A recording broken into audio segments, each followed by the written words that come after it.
Right now at 6:30, Homeland Security Secretary Kristi Noem coming to South Florida to talk security at Miami International Airport. Her visit comes 2 days ahead of the expiration of temporary protected status for Haitians. We were at the press conference and we were able to ask Noem questions directly. Local 10's Trent Kelly is live from Miami International Airport with the details to say. Trent, good morning.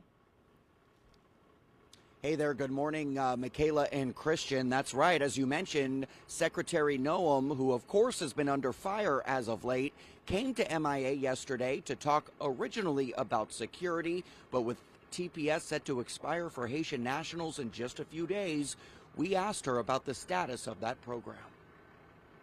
Kristi Noem, who runs the Department of Homeland Security, coming to Miami International Airport, hoping to talk about the success of the TSA. Instead, she took questions about whether the Trump administration might reverse course and allow Haitian nationals to stay in this country.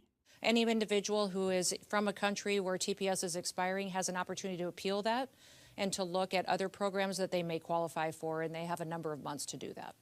They should reach out to the State Department, they should reach out to the Department of Homeland Security, and we will help them with that. This week, Haitians on temporary protected status join with labor union organizations who represent them, shouting in hopes that there might be an extension coming.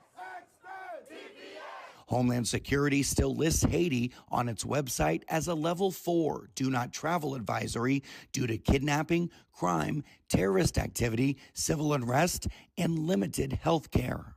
The State Department gives us the analysis, and the Department of Homeland Security implements the program. So as TPS for Haiti expires, those individuals can all work with us to see if it is following the law to stay here, and if not, they will return home.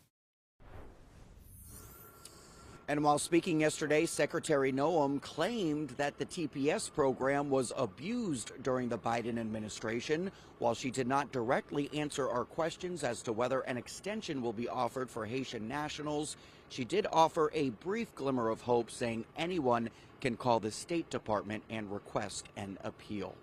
We'll, of course, continue to follow this one as things move forward. But for now, that is the very latest live outside MIA this morning. I'm Trent Kelly, Local 10 News.